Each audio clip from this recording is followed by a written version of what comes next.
Muy buenas noches a todos, sean muy bienvenidos a una edición más de A Tu Salud, hoy edición jueves 10 de abril. Llegamos al programa número 28, tenemos una fecha especial, no les voy a spoilear, voy a dejar para el final del programa. Les agradecemos por permitirnos entrar como siempre todos los jueves en sus casas. Ya saben que nos pueden ver por Unión TV, por Tigo el canal es 23 y Personal Flow el canal es 17. Así es que no tienen excusas, no se pueden perder ningún programa. Y hoy más que nunca no está el equipo completo, pero tenemos muchísima más información para vos. Paso a presentar a mi compañero que sí está presente el día de hoy. Ya saben, él es el pediatra, el que se encarga de cuidar la salud de los más pequeños de la casa. Le damos la bienvenida al doctor Emilio Arriola. ¿Cómo está, Emily? Muy buenas noches, Fede. Así es, estamos nuevamente en otro programa de A Tu Salud con información de interés para el público general. Espero que lo disfruten y aprovechen. Muchas gracias, Emilio. Me gusta tu plano nuevo. Me gusta bastante este plano nuevo. Vamos a mandarle saludos a los muchachos y capaz el próximo programa vemos si les reincluimos o no en los siguientes programas. Vamos a pensarlo. Emilio, te pido por favor que nos recuerdes quiénes auspician y hacen posible este programa. Estamos auspiciados por el Centro Médico San José, donde tu salud es nuestra prioridad. Y también el Consultorio Metabólico, donde el doctor Andrés Jiménez y el doctor Federico Fariña te guiarán y te cuidarán en este camino de tu salud. Así es que ya sabes, no te olvides tampoco de seguirnos. Nos podés encontrar en Instagram, nuestro arroba es atusalud.paraguay. Siempre subimos información muy importante para todos los integrantes de la familia. Y hablando de integrantes, no están con nosotros el día de hoy, pero quisieron hacerse presentes con pequeños videos de nuestro calendario en salud. Y vamos a empezar con el doctor Juan Barbosa, que tiene una fecha más que importante que nos va a recordar ahora.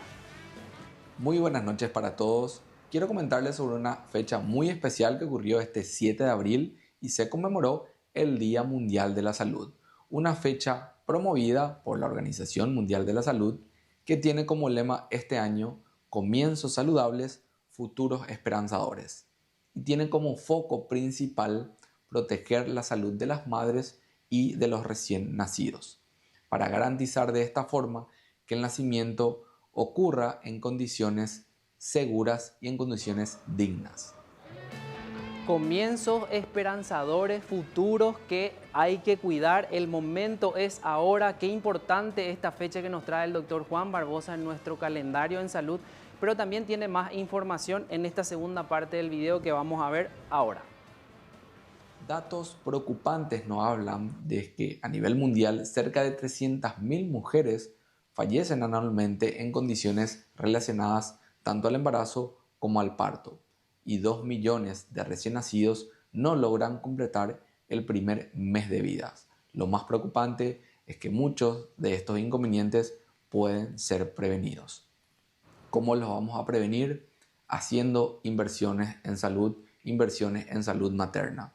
Y esto no solamente es un tema médico, ya que invertir en salud materna es invertir en el futuro de nuestras familias y también de nuestras comunidades, desde controles prenatales hasta condiciones más seguras para las madres.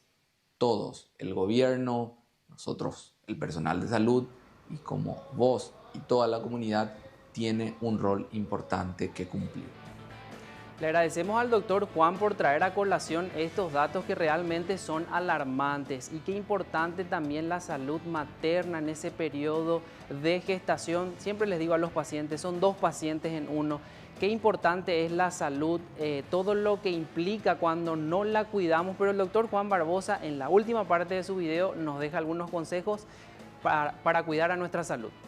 Entonces, esta fecha tiene que llevarnos a recordar algo fundamental.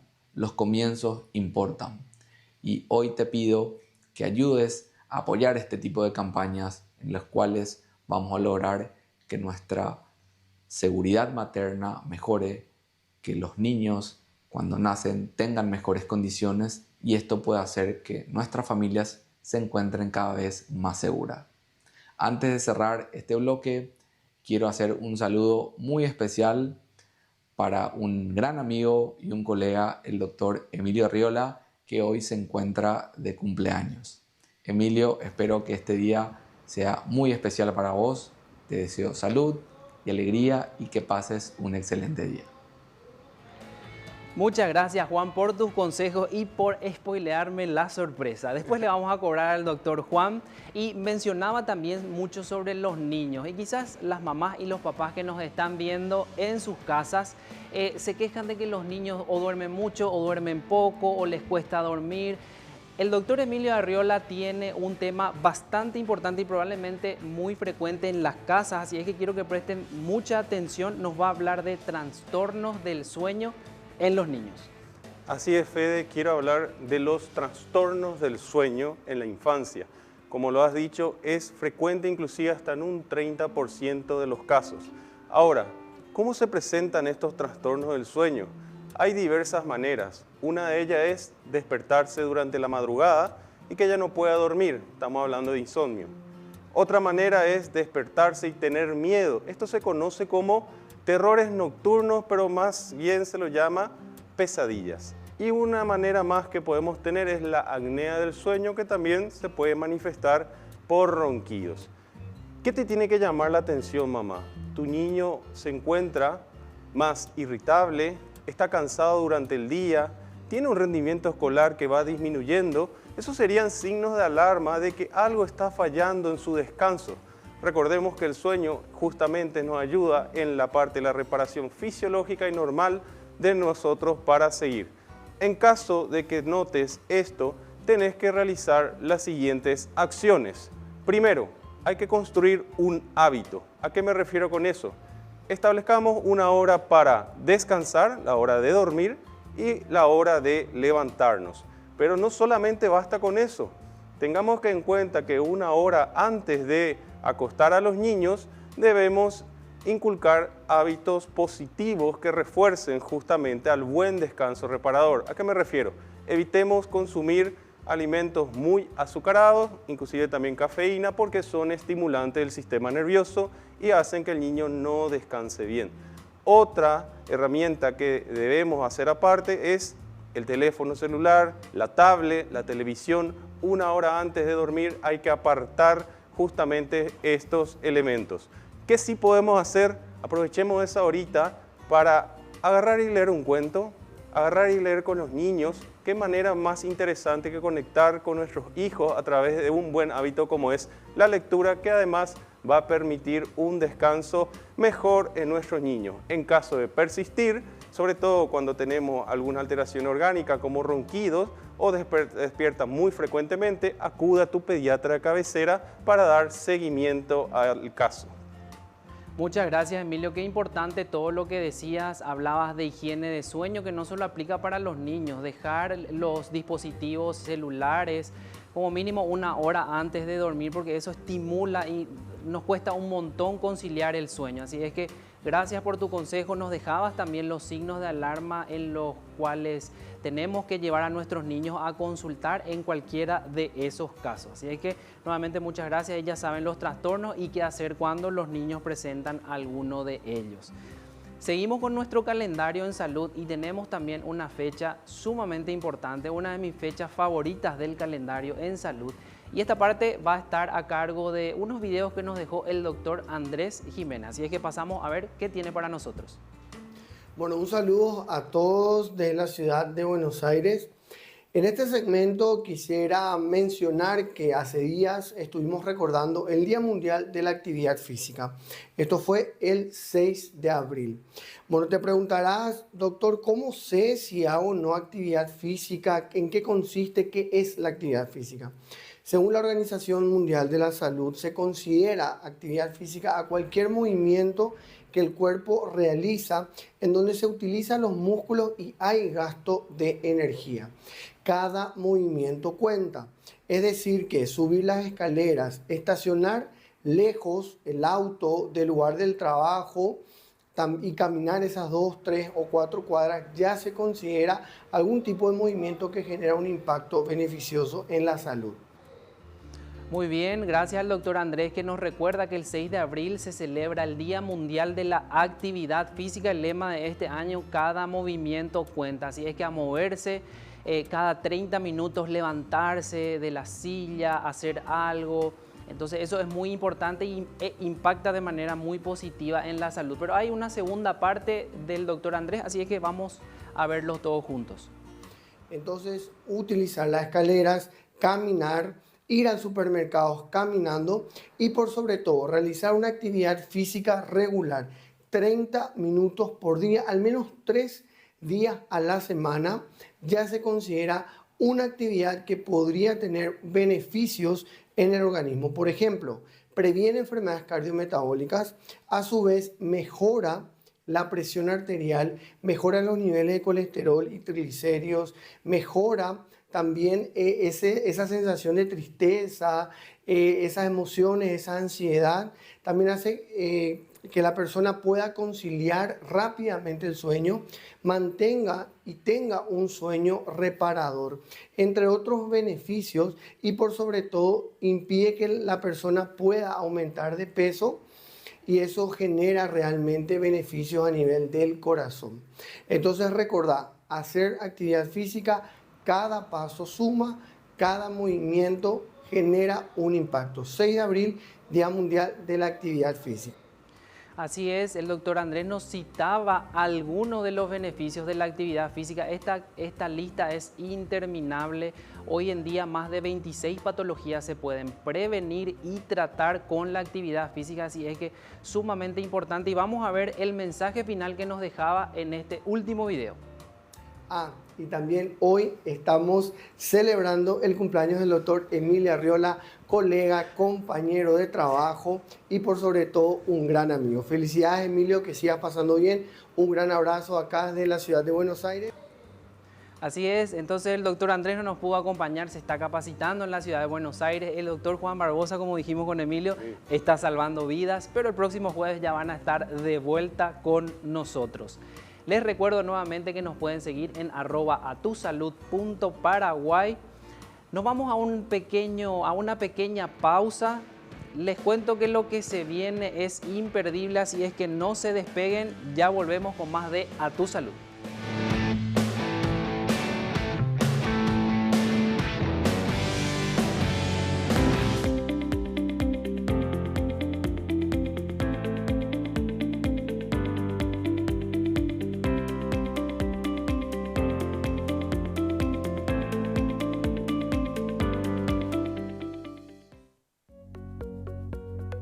En el Centro Médico San José, tu salud es nuestra prioridad. Al servicio de la comunidad, ofrecemos atención médica integral en consultas ambulatorias, internaciones y cirugía, desde la primera consulta hasta los cuidados más avanzados en nuestro quirófano de última tecnología. Te brindamos un equipo de especialistas dedicados a tu bienestar. Aquí encontrarás la atención personalizada que mereces, con el compromiso y la excelencia que necesitas para cuidar de tu salud y la de tu familia. Contactos al 0985 68 88 87 en la Ciudad de Limpio.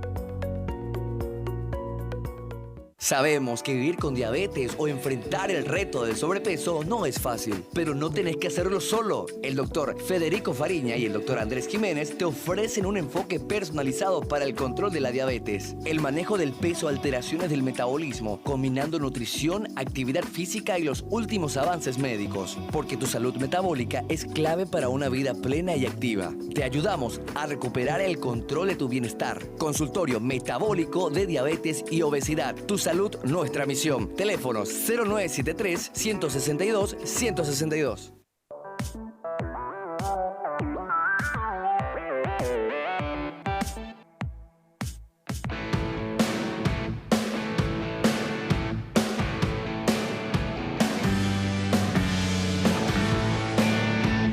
Estamos de vuelta a Tu Salud nuevamente para dar continuidad a este programa.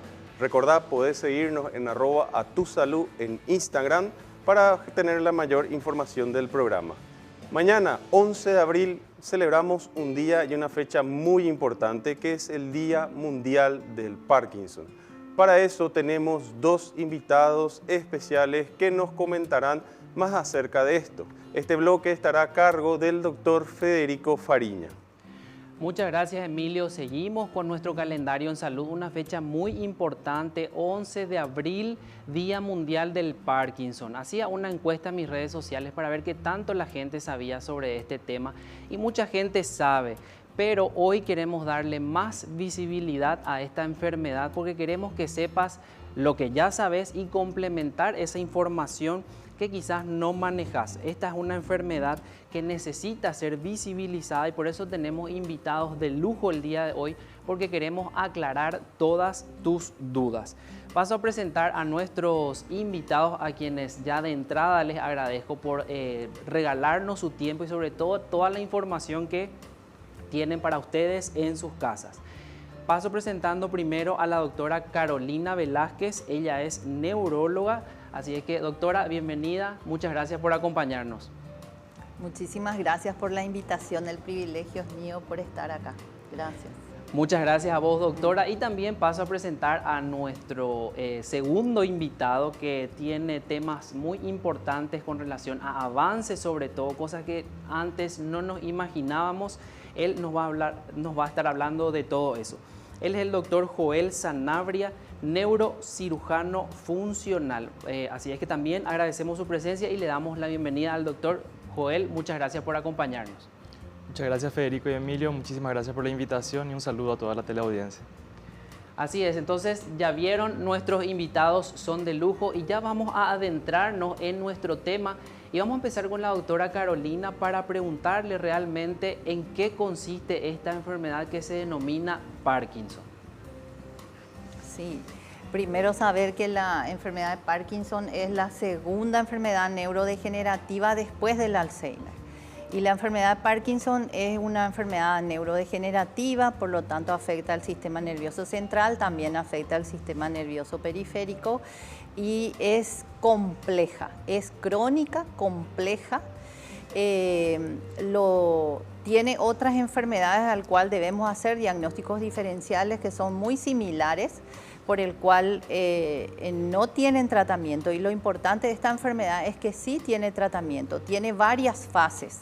Tiene una fase en donde se le compara con un iceberg, en donde hay un bloque de hielo que bajo el agua no se ve y luego solo se ve el hielo, que cuando uno está en el mar ve el bloque de hielo por encima. ¿Eso qué significa? Significa que existen síntomas no motores, síntomas como depresión, ansiedad, que son parte de los síntomas de la enfermedad de Parkinson.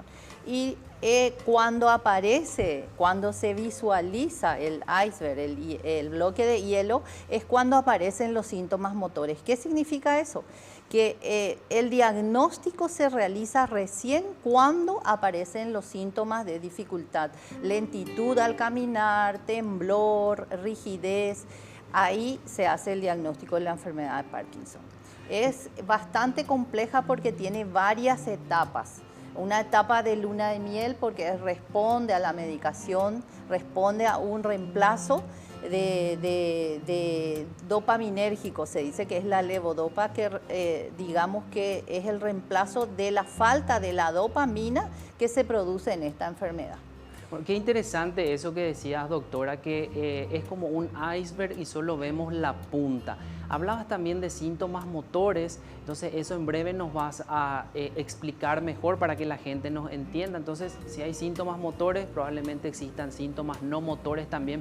Pero me gustaría preguntarte también, ¿cuáles serían las causas? O sea, ¿a qué yo me tengo que exponer o cuáles serían los factores que aumentan mi riesgo de desarrollar esta enfermedad? Sí, se cree que se produce por una interacción entre una predisposición genética y los factores tóxico-ambientales y el estilo de vida. Y eso, el 90% de los casos que le denominan enfermedad de Parkinson idiopática. Y luego existe un 10% de los casos que son genéticos. Muy bien, entonces ya sabemos las causas. La predisposición genética es algo que no podemos modificar, pero hablaba también de que los factores ambientales aumentan nuestro riesgo de desarrollar Parkinson, pero en ese punto sí podemos actuar. Me gustaría saber el comienzo, porque siempre asociamos, en primer lugar, con temblores y en segundo lugar, con personas de edad avanzada. ¿A qué edad más o menos suelen empezar las manifestaciones de esta enfermedad? Lo más frecuente es alrededor de los 70 años, pero puede aparecer ya cerca de los 60.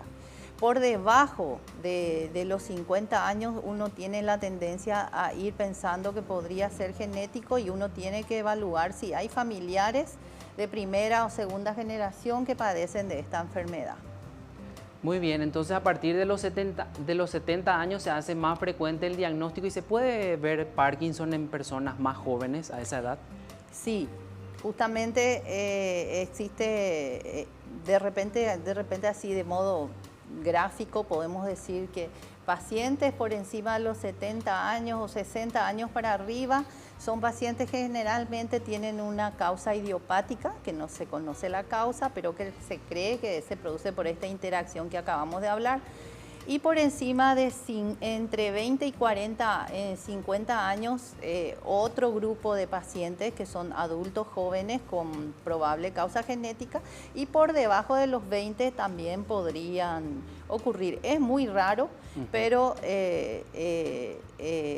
podría ocurrir. Cuando generalmente ocurre por debajo de 20 años, también uno tiene que hacer diagnósticos diferenciales, porque puede haber parkinsonismo asociado a otras enfermedades como parte de sus síndromes, ¿verdad? Muchísimas gracias, doctora. Clarísima la explicación. Y también quiero que el doctor Joel Sanabria nos explique, ya les comenté que él es neurocirujano funcional y probablemente neurocirugía es lo que más escuchamos. Primera vez seguro en las casas escuchan sobre la neurocirugía funcional. Así es que le quiero pedir al doctor que nos explique básicamente en qué consiste esto. Gracias, Federico. La neurocirugía funcional básicamente lo que hace es tratar las enfermedades funcionales del cerebro. Y ahí no estamos hablando de tratar solo tumores o enfermedades vasculares, por así decir, sino alteraciones como el Parkinson. El Parkinson está dentro de un grupo que se llama movimientos anormales, donde tenemos también el temblor esencial, que son pacientes que solo tiemblan, y pacientes que tienen, por ejemplo, distonías, espasticidad, que son alteraciones ya del tono muscular, ¿sí? Dentro de ese grupo también tratamos enfermedades con epilepsia, pacientes con epilepsia refractaria actualmente estamos operando, y también abarca la parte de dolor, ¿sí? Espectacular, muchas gracias, doctor, espectacular la explicación. Y decía que la neurocirugía funcional trata justamente ciertas enfermedades, y en breve vamos a ver si el Parkinson se puede operar, hay alguna alternativa que nos puedan ayudar los neurocirujanos. En breve vamos a ver qué tiene de novedad el doctor con relación a este tema. Volviendo a nuestro tema principal, le quiero hacer la pregunta a la doctora Carolina: ¿cómo nosotros hacemos el diagnóstico de Parkinson? Sí, el diagnóstico es clínico. El paciente generalmente presenta, antes que nada quiero decir que no todo lo que tiembla es Parkinson, porque siempre vienen los pacientes, tengo temblor, doctora, y creo que tengo Parkinson. Es un síntoma que es parte, pero tiene unas características especiales. Tiene que haber lentitud, bradicinesia se denomina a la disminución de la velocidad y digamos, la amplitud del movimiento, una lentitud en el movimiento. El temblor que generalmente es de reposo, y en el tiempo puede haber un poco de temblor postural también. Luego la rigidez, y más adelante, a medida que avanza la enfermedad, se asocia a inestabilidad de la postura y en la etapa más avanzada el trastorno de la marcha. Esto tiene que tener una característica también que sostiene esta enfermedad, porque hay otros parkinsonismos también muy similares, que yo digo siempre que son como primos hermanos. La enfermedad del Parkinson siempre empieza de un lado y en el tiempo avanza al otro lado, y en el tiempo progresa y se ve de manera simétrica, pero siempre, aunque pasen 15 años, 10 años, siempre se ve la diferencia de que el lado que se inició está peor que el otro lado que empeoró después. Muchas gracias, doctora. Entonces, clarísima la información, el diagnóstico es clínico, los síntomas deben llamar la atención a cada uno, a los familiares también si es un adulto mayor. Y recuerden eso que decía que me gustó mucho, que no todo lo que tiembla es Parkinson, así es que estén atentos también a esa información. Ya sabemos qué es, cuáles son las causas, cómo hacemos el diagnóstico y por supuesto queremos saber cuál sería el tratamiento, si es que hay y si tenemos disponible en nuestro país. Sí, algo que hay que agregar para el diagnóstico es que tiene que haber una respuesta de esa sintomatología motora, debe haber una respuesta del 70 al 100% a la medicación, sobre todo al reemplazo dopaminérgico, porque ¿qué es lo que pasa en el Parkinson? Hay una degeneración de la neurona que produce dopamina, entonces disminuye la dopamina y se reemplaza con la medicación que es el gold estándar o la medicación de oro que es la levodopa.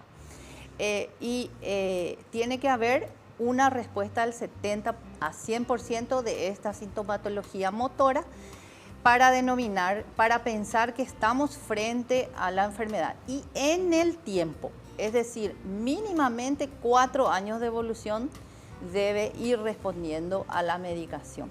Por eso se le denomina al efecto de la levodopa el efecto de luna de miel, porque el paciente siente la mejoría, se siente mucho mejor, casi como normal, dependiendo en qué edad presentó y en qué forma se presentó, porque hay fenotipos también. Hay el fenotipo de presentación temblórico, que predomina el temblor sobre el resto de la sintomatología, es más benigno, es más argel, como decimos nosotros, ¿verdad? Porque es muy molestoso, pero es más benigno porque el paciente puede moverse, manejarse, que la otra forma de presentación, que es el fenotipo del síndrome rígido bradicinético, que es muy lento, se moviliza menos y tiene mucho más dificultad, que es como decimos que es mucho más maligno, decimos, ¿verdad? Muchas gracias, doctora. Y les quiero comentar un gran avance que logró nuestro país el año pasado. Y le tiro la pelota al doctor Joel para que nos hable de la cirugía de Parkinson con estimulador cerebral profundo. Se realizó nada más y nada menos que en nuestro país el año pasado. Quiero que nos cuentes este gran logro que tenemos todos los paraguayos y que va a beneficiar a los pacientes. Así mismo, Federico. El año pasado realizamos la primera cirugía, el mes pasado realizamos otras 2, entonces es algo que se realiza en primer mundo, que se está haciendo y que se le brinda a los pacientes con Parkinson, ¿verdad?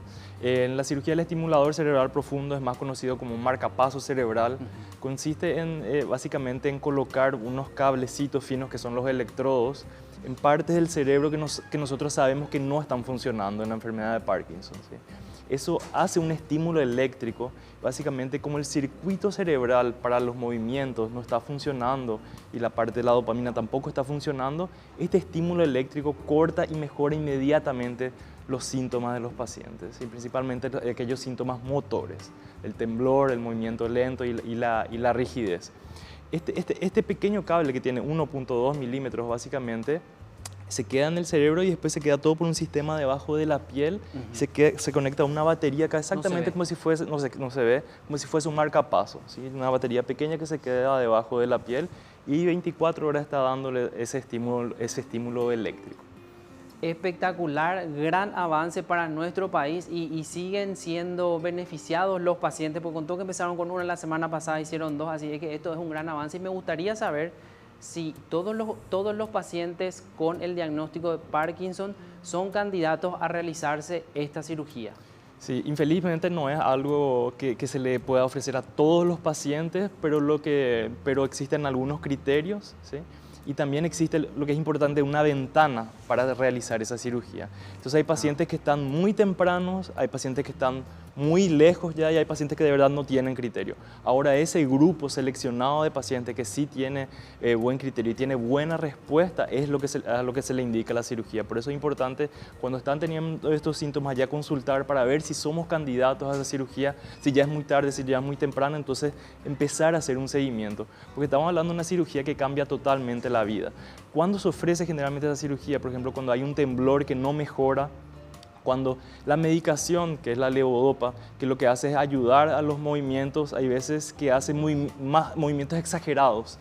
Entonces lo que hace esta cirugía es mantener a un nivel estable los movimientos. Entonces lo que cambia, el impacto que tiene la vida de esa persona es impresionante. No estamos hablando solo del impacto personal de poder volver a moverse. Tenemos relatos de pacientes que nos cuentan, después de la cirugía puedo volver a caminar con mi familia, puedo bailar de nuevo.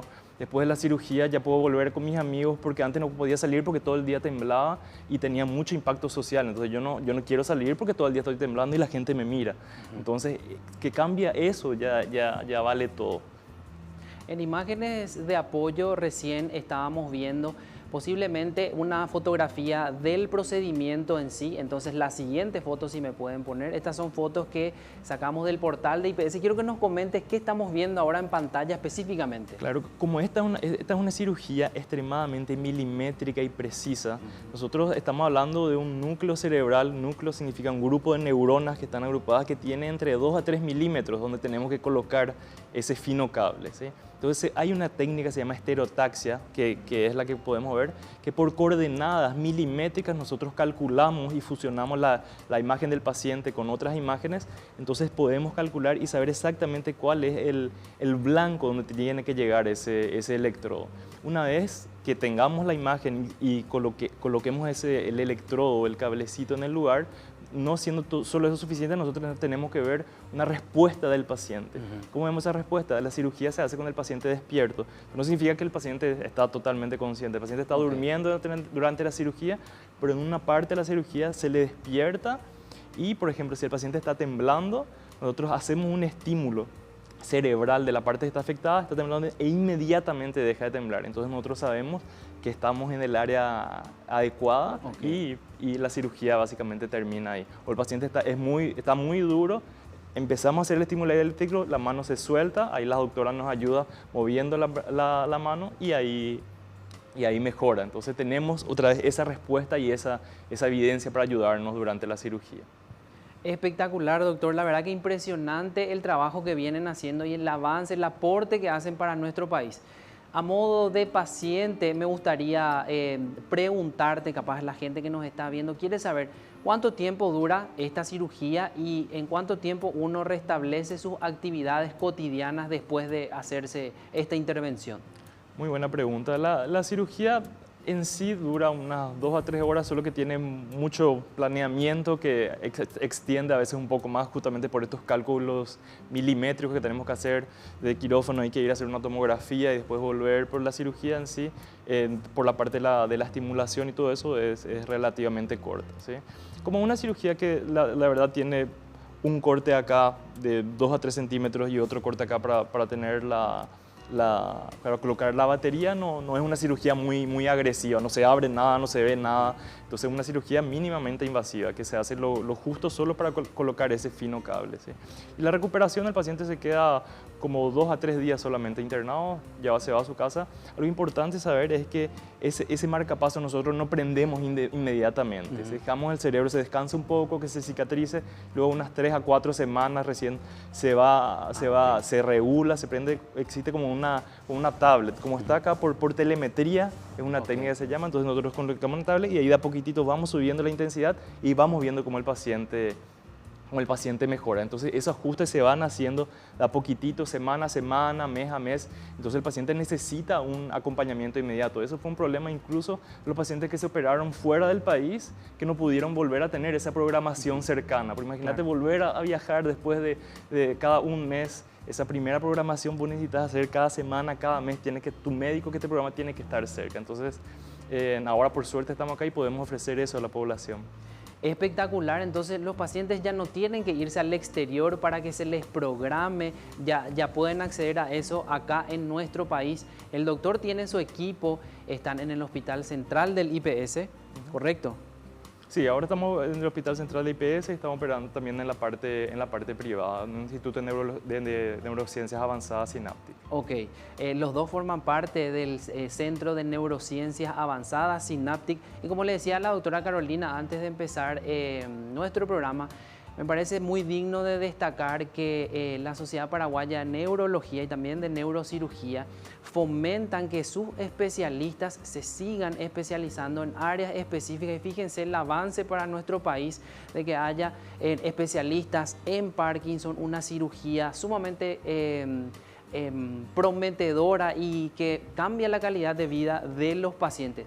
Me gustaría que el doctor nos cuente su experiencia con ese paciente que viene a las 3 o 4 semanas cuando se le activa el marcapaso y cuál sería su reacción ante la mejoría que va observando con relación a este tratamiento. Sí, la verdad, ellos ya durante la cirugía ya tuvimos casos que empiezan a llorar. Imagínate una persona que está temblando hace 20 años, hace 30 años, ve de repente su mano deja de temblar, empieza a gritar, empieza a llorar porque el impacto que tiene para ellos es impresionante y obviamente después ahí él vuelve a dormir, entonces a veces que se olvida, pero cuando vuelve a la consulta y ahí se regula, se programa, eso cambia su vida. La familia llora, el paciente llora, todos están felices, entonces es espectacular. Igual tenemos que dejar algo claro, este procedimiento no cura la enfermedad, infelizmente. ¿Sí? La enfermedad de Parkinson es una enfermedad progresiva que da poco, va acumulándose y va progresando, pero esto hace que mejore una calidad de vida por 10, 20, 30 años. ¿Sí? Entonces, eso ayuda inmensamente todo lo que son los síntomas y le devuelve la vida básicamente al paciente.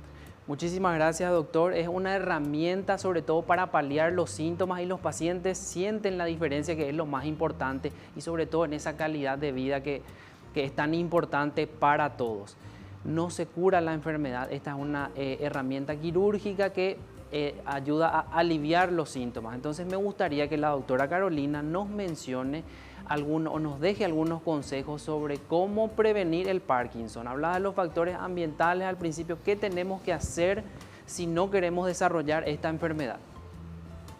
Bueno, antes que nada quiero decir que terminando de agregarnos un poco lo que dijo el doctor, que la posibilidad de cirugía en un paciente con Parkinson en una etapa más avanzada, en donde padece ya de complicaciones motoras que no podemos regular con la medicación, le denominamos la segunda luna de miel. La primera dijimos que era con la levodopa y la segunda es con el estimulador cerebral profundo.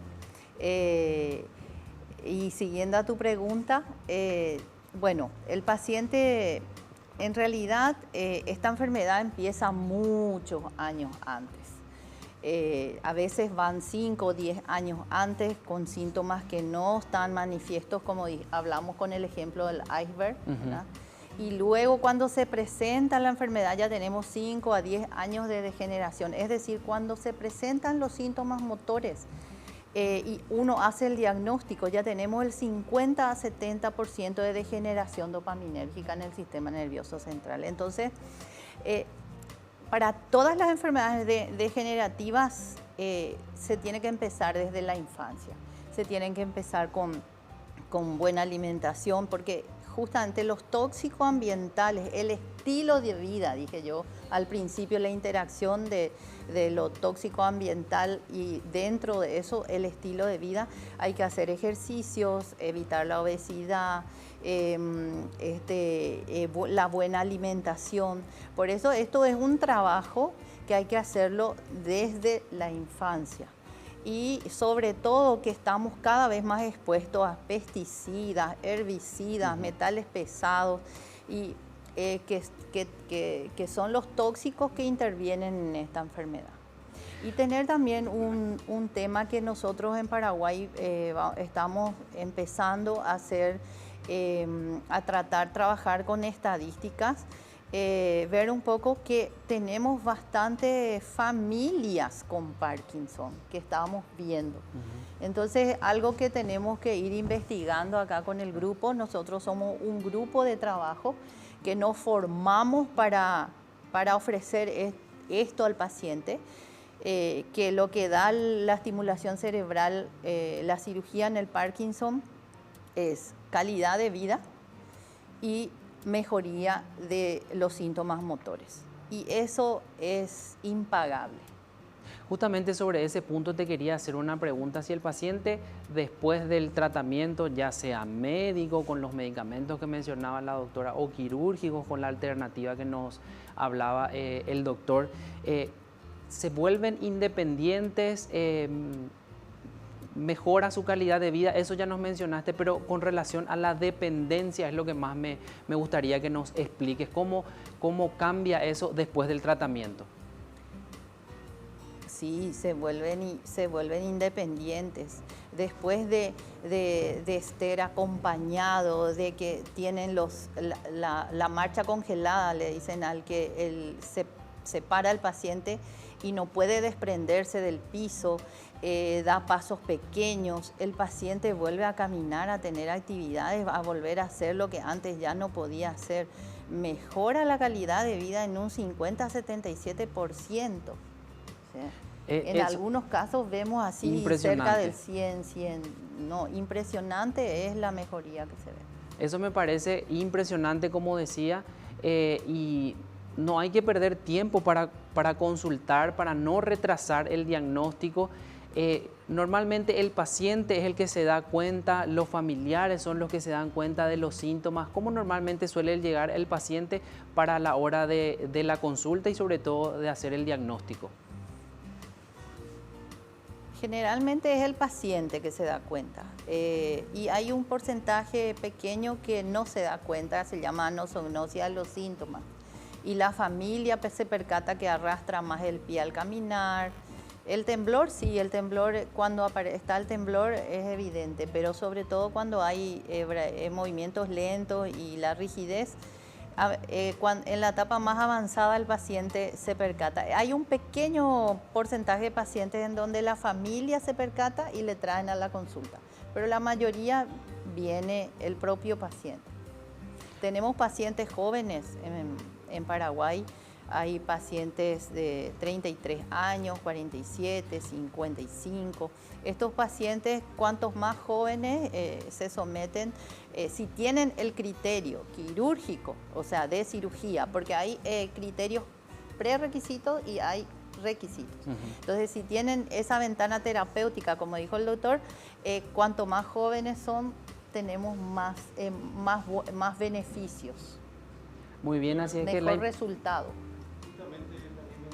Mucho hablar de la parte de la inclusión respecto al Parkinson. Si bien no se comenta mucho, esto puede de repente aislar a las personas. ¿Cree usted oportuno que se toque en espacios como ser escuelas, colegios, institutos, que se hable más sobre el tema del Parkinson para que se conozca justamente que, como acá estamos viendo, tiene justamente un tratamiento tanto médico como quirúrgico? Sí, totalmente, porque cuanto más concienciación de la enfermedad, más diagnósticos hacemos y el tratamiento se puede, cuanto precoz se pueda iniciar el tratamiento, mejor. Y también a veces vienen tan tarde que ya perdieron la posibilidad de su segunda luna de miel. Entonces, la concienciación en las escuelas, en todo donde se pueda, es muy importante. Por eso ahí tenemos luego una estadística mundial en donde en 1999 había en el mundo 2.1 millones de pacientes con Parkinson. En el 2016 teníamos 6.1 millones de pacientes con Parkinson y se espera en el 2040 13 millones de pacientes. Así que eso significa que cada vez hay más conciencia de la enfermedad y hay que enseñar y ver para poder diagnosticar precozmente. Y qué impresionante lo que nos decía la doctora. Y hablando también de estadística, me gustaría que el doctor nos comente hasta la fecha cuántos pacientes fueron beneficiados de la cirugía de Parkinson de la cual nos está hablando el día de hoy. Hasta la fecha tenemos 3 pacientes operados. 3 pacientes es un gran avance, como decía, está aumentando el número porque la semana pasada fueron 2, como nos mencionaba. Y me gustaría saber, sobre todo, el equipo que tenés, ¿cuánto tiempo les llevó prepararse para poder llevar a cabo esta cirugía a nuestro paciente acá en nuestro país? Claro, a diferencia de cualquier otra neurocirugía que el paciente viene, vos le podés llevar y operar, este tipo de cirugías de mi especialidad se tiene que hacer con un equipo multidisciplinar. Yo necesito al neurólogo, necesito un neuropsicólogo, necesito a la gente que hace rehabilitación. Nosotros hacemos reuniones multidisciplinares, discutimos incluso con gente del exterior cada caso, analizamos bien, porque son cirugías muy costosas que tenemos que indicar y solo podemos indicar bien. Entonces, cada paciente tardamos algunos meses en indicar, claro. Muy bien, y te quería preguntar también con relación a los avances. Esto realmente es un gran avance, un gran logro para nuestro país. ¿Y cuáles serían los siguientes pasos, si es que algo hay de novedad que se va a estar implementando? ¿Qué tenemos con relación a esta enfermedad desde el punto de vista quirúrgico? Claro, de la parte quirúrgica existe algo que se está empezando a tratar. Los pacientes tanto con Parkinson o otro grupo es los pacientes con temblor esencial, que son pacientes que solo tiemblan, pero se realiza la misma cirugía, que es la estimulación cerebral profunda, marcapaso cerebral, y ahora últimamente se está hablando mucho de lo que es ultrasonido focado. Así que es un tratamiento que se hace con ondas de ultrasonido. O sea, obviamente no tenemos en el país, ahora se está empezando a traer acá en Sudamérica y está en una fase de adaptación, ¿verdad? No tiene tan buena respuesta como la estimulación cerebral, pero más o menos se está haciendo eso. Existe incluso otra técnica que se usa más para la rehabilitación neurológica y ayuda mucho a los pacientes con Parkinson, que se llama estimulación magnética transcraneal. ¿En qué consiste eso? Nosotros tenemos el cerebro que sabemos que está un poco lento. Lo que se hace es se pone cerca de la cabeza un estimulador que hace por ondas magnéticas, activa las partes cerebrales. Entonces vemos pacientes con Parkinson que tienen una marcha muy lenta de pequeños pasos, que luego de 1, 2, 3 sesiones de solo hacer un estímulo cerebral comienza a caminar rápido. Entonces eso parece a veces muy milagroso, pero estamos haciendo acá y eso sí se puede hacer. Entonces eso no solo estamos hablando de Parkinson, estamos hablando de dolor post-ACV, rehabilitación motora ACV, también se utiliza para depresión y otras cosas. Impresionante todo lo que se viene con relación a la neurología y las opciones terapéuticas para los pacientes. Y quiero destacar también la importancia de la tecnología y de los avances, porque en todas las especialidades prácticamente los pacientes se benefician con cada avance que ocurre en este ámbito.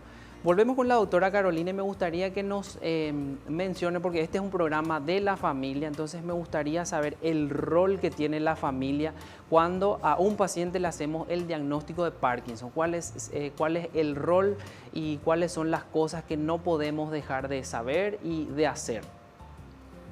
Es fundamental la familia. La familia que acompaña no es lo mismo que una familia que no acompaña. El paciente necesita de su familia porque en las primeras etapas de la enfermedad el paciente es independiente, pero a medida que va avanzando la enfermedad, el paciente se vuelve dependiente. Y la familia debe entender la enfermedad, porque para tratarlo con cariño y entender las circunstancias, que no es que un paciente se haga, porque a veces el paciente camina perfecto y al rato está bloqueado y dice se hace porque justo que yo quiero que me ayude, se bloqueó y no quiere caminar. No, el paciente es parte de la enfermedad. La familia tiene que entender la enfermedad, la familia tiene que apoyar los tratamientos, porque el tratamiento del Parkinson es multidisciplinario. Hay un grupo, nosotros tenemos un grupo que nos formamos en esto para poder continuar, que es la neuropsicología, el psiquiatra, pero también está el fonoaudiólogo, está la nutrición, está el rehabilitador, y la familia debe acompañar, porque la familia va a trabajar en la casa con ese paciente y tiene que entender los procesos, las etapas, el día de ese paciente. El día de ese paciente tiene fases on-off, está prendido, está apagado. Siempre le digo al paciente, tenés que entender tu enfermedad, es como la radio, que vos encendés y escuchás y de repente se te apaga, estás en off. Y ahora, ¿vos estás en off o estás en on? ¿Cuánto tiempo te dura tu on? ¿Cuánto tiempo te dura tu off? Cuando estás en off no podés comer. Entonces, no, la familia no, las 12 tiene que almorzar. No, si está en off no puede tragar, espera que esté en on y ahí come. Entonces, son todas esas cosas que la familia debe entender y debe apoyar hasta el final, porque eso, y hay una cosa muy importante. Después, en nosotros otra vez, entre nuestro tratamiento multidisciplinario, hay un área donde tenemos que cuidar valga la redundancia, al cuidador principal. Porque ese cuidador tiene que cuidar al enfermo y tiene que estar bien. Así es, que importantísimo lo que nos decía, no solo el equipo es multidisciplinario a la hora de atender al paciente, son muchísimos profesionales los que están ofreciendo esta atención integral a las personas que padecen de Parkinson, así es que la familia también, todos forman parte de un equipo y todos tienen que conocer todo y ayudarle a los pacientes. Doctora, ya para ir cerrando, porque creo que nos dejaron un montón de información útil para todos, para los que nos están viendo, para nosotros. Me gustaría que nos cuentes cómo te sentís vos profesionalmente con relación a estos avances que se están logrando en nuestro país. La verdad que muy feliz porque venimos años tratando de realizar esto y muy emocionada a veces. Sobre todo con estos últimos casos, y tenemos una lista de pacientes que estamos preparando para la cirugía. Verle en la misma cirugía cuando el paciente está con sus síntomas y de golpe mejora, y esa felicidad, porque gritan, como dijo el doctor, la última fue, no sé, hasta todos lloramos ahí, ¿verdad? Porque de la emoción, porque era tanta su felicidad, y es un esfuerzo que venimos realizando hace muchos años y estamos lográndolo, y sigue siendo un esfuerzo. Qué lindo eso que nos cuenta la doctora, y qué lindo también para los pacientes y sus familiares beneficiarse de estos progresos de la neurología en nuestro país. Le quiero preguntar un poco al doctor su experiencia también desde el punto de vista profesional y personal, de cómo se siente ayudando a los pacientes con estos avances que él trae para ofrecer en el tratamiento. No, la gratitud que tienen los pacientes para mí es más que suficiente. Imagínate, yo hice toda mi formación en Brasil, tuve también un tiempo en Canadá, solo viendo pacientes con Parkinson allá, operaban 4 pacientes por semana, y después volver acá pensando que será que se va o no se va a poder hacer, ¿verdad? Pero ahí me encontré con un grupo de profesionales que también estaba sediento, con ganas de ayudarle a los pacientes paraguayos, y para mí hasta ahora solo valió la pena haber vuelto, ¿sí? Ayudarle a esos pacientes, ofrecerle lo que no hay acá, no tiene otra forma de recompensa que la propia gratitud de los pacientes, ¿sí? Increíble tu experiencia. Ahí veíamos también imágenes de todo lo que implica el proceso de capacitación, la intervención en el paciente. No dura mucho tiempo esta cirugía, se recuperan rápido. Antes de ir cerrando ya nuestro programa, el doctor Emilio quiere hacer una pregunta, por supuesto, con relación a los más chicos. Vamos a escuchar qué tiene para preguntar. Muchas gracias, Fede. Asimismo, la doctora ha hablado del Parkinson, que es una enfermedad que afecta a los adultos, pero me gustaría saber sobre todo el Parkinson juvenil. ¿Qué sería, doctora? Si podría explicar un poquito más. Si bien lo mencionó, quería ver si podemos explicar un poco más para la audiencia. Sí, es la enfermedad de Parkinson que inicia antes de los 20 años, o sea, 20 años para abajo. Que no es frecuente, como dije, es poco común. Y yo particularmente no tengo experiencia con pacientes muy jóvenes. Mi paciente, el más chico, tiene 33 años. Muchas gracias, doctora. Y la gente está interesada, les quiere seguir en redes sociales, quiere saber dónde los encontramos. Vamos a empezar con la doctora Carolina. Queremos saber dónde te podemos encontrar y dónde te podemos seguir, porque ya mismo vamos a empezar a seguirte. Sí, yo estoy en SINAPTI, en el Instituto de Neurociencias Avanzadas, con todo este grupo que nos unimos varios neurólogos de, como lo has dicho, de muchas múltiples subespecialidades, la neurología y las patologías afines. Estoy ahí y me pueden encontrar en doctora Carolina Velázquez Oviedo en mis redes Instagram. Bien, ahí ya está toda la información y ya para agradecerle a la doctora Carolina, nos gustaría que nos deje algunos mensajes clave para que todos tengan presente este día tan importante, mañana viernes 11 de abril, Día Mundial del Parkinson. Doctora, tus mensajes finales. Sí, a los pacientes decirles que estamos para ayudar, que tenemos muchas posibilidades. Lo importante siempre es cuando tenemos este tipo de síntomas de los cuales hablamos, acudan a un neurólogo, si es posible, a alguien que hace la subespecialidad y tratar de hacer un tratamiento lo más precozmente y de manera multidisciplinaria. Muchísimas gracias, doctora Carolina. Y también, no sé si mencionó, pero aprovecho para mencionar, Neurología Paraguay es la página en Instagram donde están todos los médicos certificados también. Así es que pueden seguir, entonces ya saben con quién pueden consultar y dónde les pueden encontrar.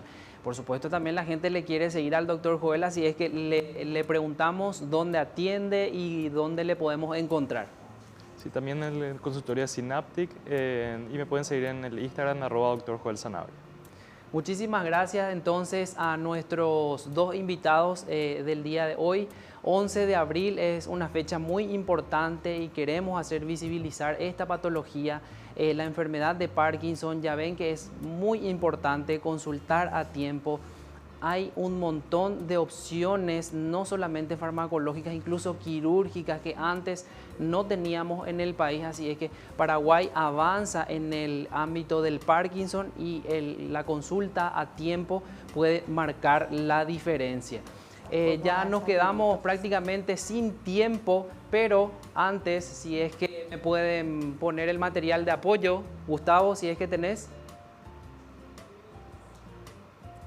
Hoy es una fecha muy especial, no les quería spoilear, mis dos compañeros spoilearon todo. Hoy es una fecha especial, como les decía, eso, el cumpleaños del doctor Emilio Arriola. Así es que, bueno, me voy un rato, permiso.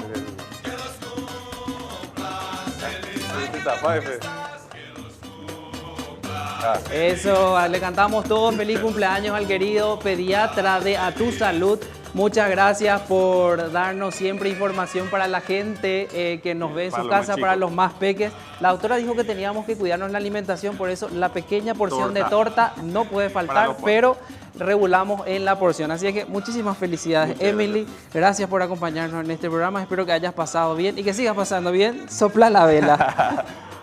Lo que sí, estos compañeros son tan especiales. Muy bien, sacamos foto de ese momento histórico en este programa. Muchísimas gracias.